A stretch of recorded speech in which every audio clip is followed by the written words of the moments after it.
What was supposed to be a night of celebration turned into disaster after four friends who were all drunk left the bar in the city without a designated driver.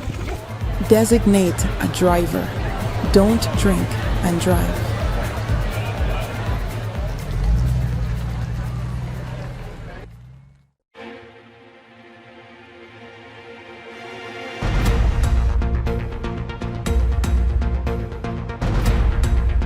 This is your news source evening bulletin for today, Monday, the 26th day of August in the year 2024. I'm Gordon Mosley reporting, and here's what we're tracking tonight.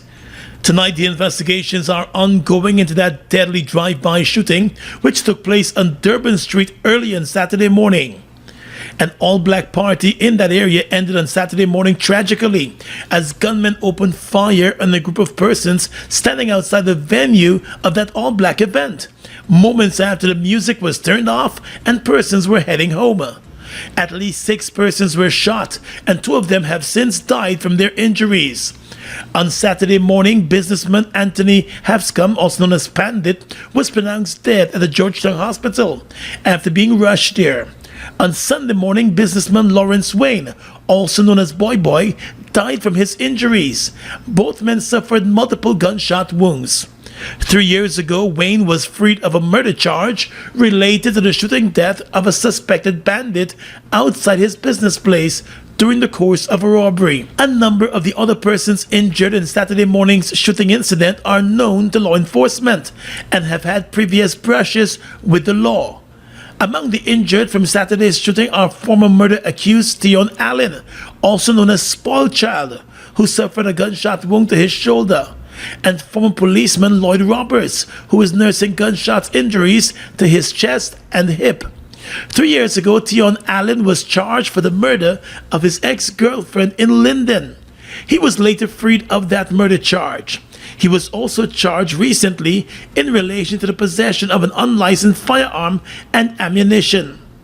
In 2017, Lloyd Roberts was charged and later freed over the shooting death of a 19-year-old outside a Georgetown nightclub. He had also been fingered in a number of other shooting incidents. The investigators into Saturday's shooting on Durban Street are following a number of leads as they try to figure out a motive and who exactly may have been the target of the gunmen. Eyewitnesses of the shooting incident related to the investigators that the party was stopped by a police patrol at around 5 o'clock in the morning on Saturday. And while many of the patrons left, others remained and were hanging just outside the venue. The party's host told investigators that with his patrons gone, he was checking off his bar when he heard loud gunshots from the outside of the venue. Other persons recall seeing a dark-colored car pulling up and opening fire on a group of persons who were standing on the roadside, leaving many of them injured and on the ground. That car sped away from the scene and was later found abandoned at Manatee Place in South Ruimveldt. The car's registration was traced to its owner, a woman, who related to investigators that on the same morning she was accosted by 2 armed men on a motorcycle and forced to surrender her car in the same Durban Street area. She said at the time she was heading home with some friends and they were all forced out of the car.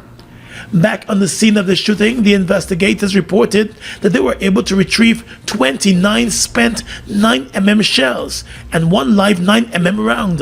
They also found 4 pieces of metal fragments and 6 projectiles. A number of cars that were parked in the area were also found with gunshot damages.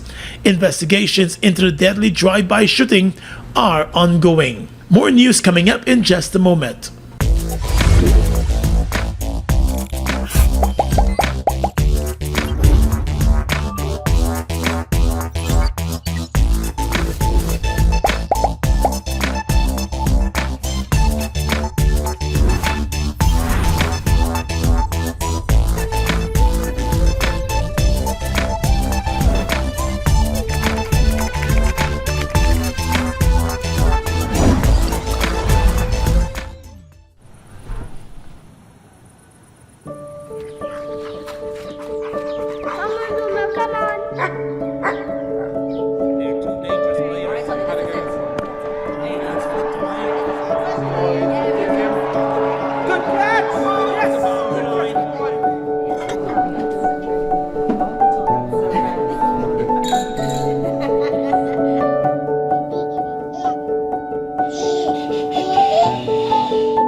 just 4 walls, floors, and ceilings. It's a lifetime of great memories and stories. Come talk to us and start your journey home today. Republic Bank. We're the one for you. Are you ready to elevate your career with a world-class education from the comfort of your home? The University of Excellence Management in Business, UEMB, Guyana's premier accredited and recognized tertiary institution, invites you to join one or more of our comprehensive 145-degree programs. Registration is now open for our next intake on September 9 and every 2 months thereafter. Enroll now and secure a 50% scholarship. Choose from an ABA, BBA, MBA, MPM, EMBA, EMPM, and LLM degrees, available in 14 specializations. Whether you hold an undergraduate degree, a diploma, or relevant professional qualifications, apply. We are an accredited degree-granting tertiary institution in Guyana. Our programs are also equivalent to a USA Regional Accredited degree. Submit your completed application form, proof of entrance qualification, and any form of ID. For more details, visit our administrative office in the Critchlow Labour College, front building, Wolford Avenue, or call 225-1395, 225-1397-9, 618-3434, and 681-3434. Progressing to a degree is as easy as ABC with UEMB. Deal with the best and forget the rest.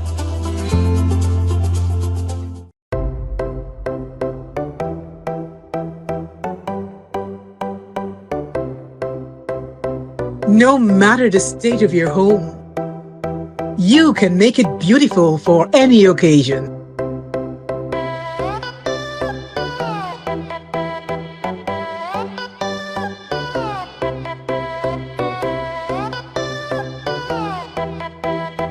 NNS Matai Home Goods Warehouse. Simply better living. I can't wait until tomorrow. Yes. Start packing this, yeah? I ain't start packing yet. Usually I pack a couple hours before and I go. Drive.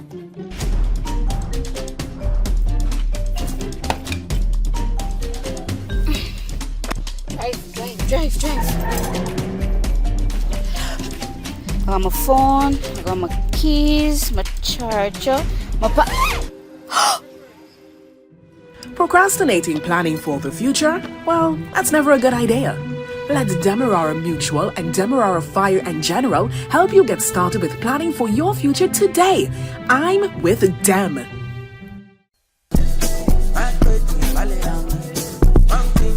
Online shopping in Guyana is easy with Fizuro.com. Pay securely online with your card, MMG, or cash, and with lightning-fast delivery, you'll get what you want when you want it. Take the hassle out of shopping with Fizuro. Fizuro, Guyana's premier e-commerce marketplace.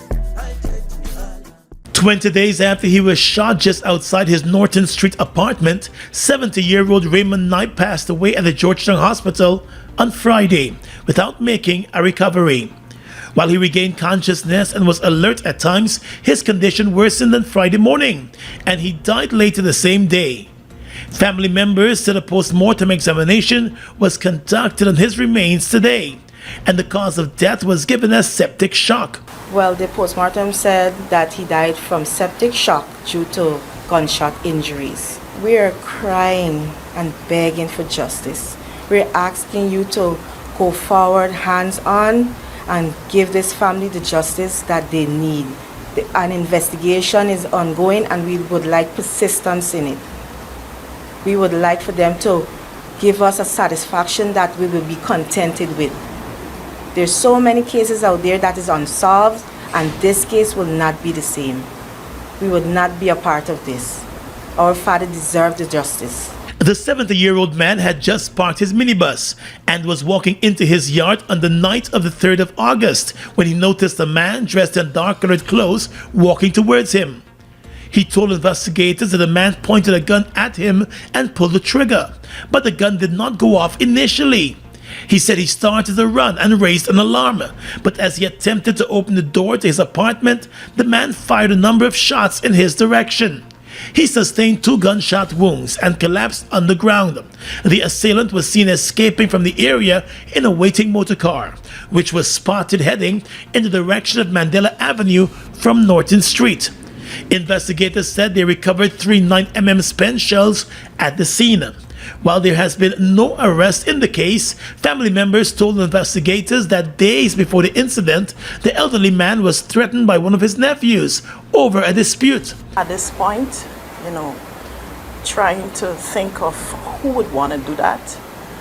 The only persons that we would have suspected is his nephew and his ex-sister-in-law. Nobody else.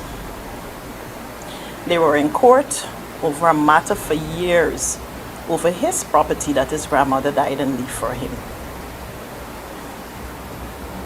And this thing happened like a couple days before the court hearing. The nephew has not been seen since the shooting. The case is now being treated as a murder investigation. Well, one day after President Irfan Ali announced plans to construct a new Berbice River Bridge, opposition party, the Alliance for Change, has expressed concern regarding the proposed construction of a new Berbice River Bridge. President Ali has said the new Berbice Bridge will be modeled after the new Demerara River Bridge, which is currently under construction. According to the Alliance for Change, such a facility will cost hundreds of millions of US dollars, which far exceeds the cost of the existing Berbice Bridge, which was built in 2008. The party believes the proposed project necessitates rigorous scrutiny and transparency to ensure it is in the best interest of the Guyanese people. The party said while it is not opposed to the development and modernization, it emphasizes the need for responsible governance, especially when it involves substantial public expenditure. The party calls on the government to immediately release the findings of any pre-feasibility study that has informed the decision to proceed with the new bridge project. It also expects that a comprehensive feasibility study and an environmental and social impact assessment will be conducted and made available to the public before any further steps are taken. Among the concerns raised by the Alliance for Change is that the current Berbice Bridge operates under a concessional agreement that runs until 2030. The AFC questions whether the government intends to prematurely terminate the existing agreement, and if so, what compensation will be provided to the Berbice Bridge Company. Additionally, the opposition party wants to know about the financial viability of the existing bridge, since concerns were earlier raised that it had been operating at a loss. The existing Berbice Bridge, which cost $40 million US, was initially criticized for its questionable feasibility. The then PPP government resorted to a controversial public-private partnership model, aspects of which are still under judicial review, the AFC said. The party said it urges the government to avoid repeating past mistakes by ensuring that a new project is based on solid, transparent, and publicly available data. The Alliance for Change is also concerned that the decision to build a new bridge may be based on flawed assumptions. The party questions if an assessment has been done for a feasibility of the bridge, and if not, why is it still being pursued? The AFC said it would like to remind the government that despite Guyana's newfound oil wealth, the country needs far exceeds its revenues, and it is imperative that every dollar spent yields maximum returns for the benefit of all Guyanese. Adding that reckless spending on projects that lack clear feasibility and do not offer foreseeable benefits in the short and medium term will place an undue financial burden on future generations. The party has called on the administration to provide the public with all relevant studies and assessments related to the new Berbice River Bridge project. In a newsroom report, President Irfan Ali was quoted as explaining that a new Berbice Bridge will cater for the expansion that will take place at Palmyra, the gas project that will be built in Region 6, and also the development of an industrial park with the port facilities that will support those services. Exciting news! The capping stack has arrived in Guyana. In the unlikely event of an oil spill, this vital equipment is placed over a blown-out well to stop or redirect the flow of hydrocarbons, ensuring a rapid and effective response. With the capping stack now in hand, Guyana stands out as one of just 2 oil-producing nations in the region with such a crucial safety measure readily available. This marks another significant step towards ensuring that Guyana produces oil and gas safely and sustainably. Are you looking for the best high school education at affordable fees? Then register your child today at the VYC Academy. Now enrolling grades 7, 8, 9, and 10 students for the 2024-2025 academic year. VYC Academy, achieving academic excellence. For more information, call us on 227-1013 or WhatsApp us at 649-1300.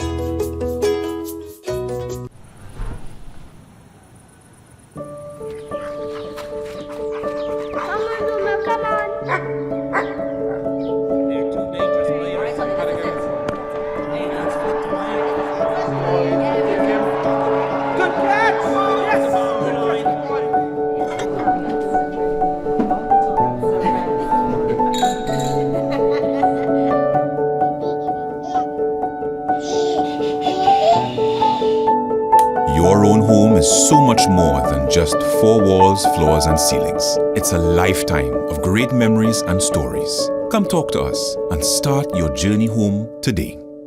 Republic Bank, we're the one for you. Buster! Bust the flavors. We're full of flavors. Bust the flavors that me crave for. We're full of flavors. Tell your neighbors about the bust the flavors. Grab a bust the flavors. Yeah, thirst buster. Grab a buster. Bust the flavor, taste the savor. Buster, bust the flavors. Buster, bust the flavors.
The University of Guyana is set to begin the new academic year with a week-long series of orientation sessions, which will end with a formal opening this coming Friday.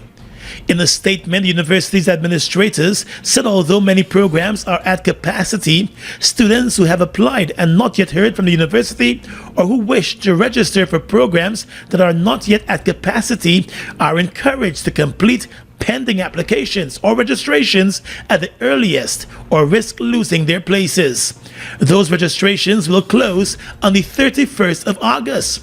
Registration is also ongoing for those students who have already applied and have still to accept the offer of placement, as well as for students who are continuing. The University of Guyana said it will continue to offer its students 3 attendance options: face-to-face, online, or blended learning format. UG said the mode of delivery will depend on the discipline being pursued by students, their geographical location, and other special conditions, such as work commitments or disabilities. Meanwhile, virtual and face-to-face orientation sessions will take place up until the 30th of August for new students at all the campuses. This year, the university is expected to welcome over 3,500 new students, who will join over 8,000 continuing students pursuing studies in various academic disciplines. Home Affairs Minister Robeson Ben has promised additional resources for the Guyana Fire Service to boost its firefighting capabilities, even as he hailed the government's efforts to expand the fire service. Speaking during the graduation ceremony for 97 new firefighters, Minister Ben emphasized the government's significant efforts to expand the Guyana Fire Service, including the construction of new fire stations and the hiring of additional personnel. He said the role of the fire service has now expanded, given that the country's economic landscape is changing. Therefore, he noted, the fire service must adapt to the changes and always be prepared to respond to fires. The government is making tremendous efforts in expanding the Guyana Fire Service. Is making sure that new and improved assets are brought into the effort relating to the fighting of fires. Is making important steps in relation to putting in new buildings. We're building 4 new fire stations at the moment. Addressing the graduating firemen, the minister urged them to continue to strive for self-improvement. He stressed the importance of discipline, professionalism, and humanitarianism, reminding them to take their pride in their roles and serve as exemplary figures within their communities and the nation. Addressing the rapid growth of the oil and gas sector and the country's overall development, Minister Ben noted that the Guyana Fire Service must continually enhance its expertise and performance to meet new challenges. And when we are making the investment, when we are making the training in young people, when we are looking at upgrading our methods, our methodology, and our approach to firefighting, it is because we want to see continuous improvement, progress, and development in our country. The new firemen, who hail from 8 administrative regions across the country, will join the existing workforce, and they are expected to enhance capabilities and improve the fire service's response nationwide. During brief remarks, Chief Fire Officer Gregory Wickham highlighted that the latest batch of graduates represent the growing diversity within the Guyana Fire Service. He also expressed confidence that the training they received will enable them to manage their duties effectively and perform with confidence.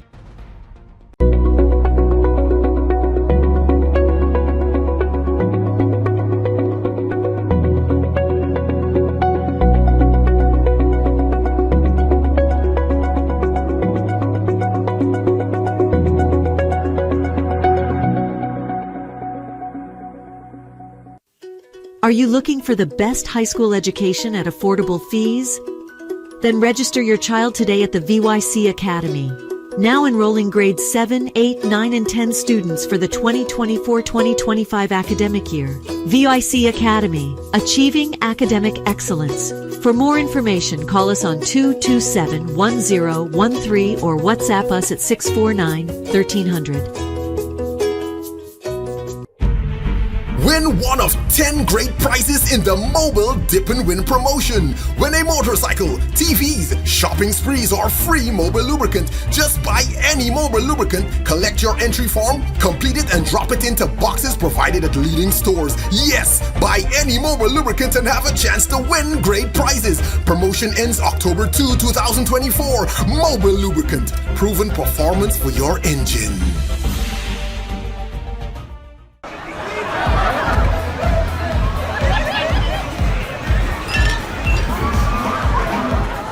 What was supposed to be a night of celebration turned into disaster after 4 friends who were all drunk left the bar in the city without a designated driver.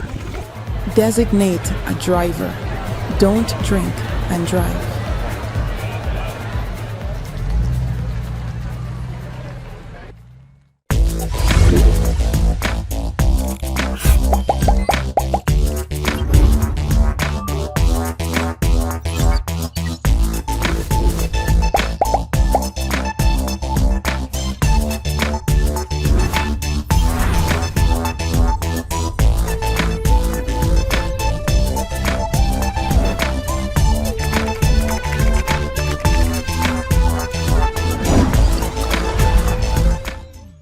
Guyana's economy is rapidly transforming, and we're all part of it.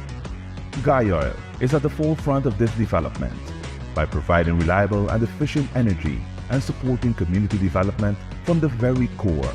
100% of Guyoil's profit goes back to building schools, roads, and other important infrastructure that connects our cities and towns, providing fuel to domestic, marine, industrial, and aerial transportation.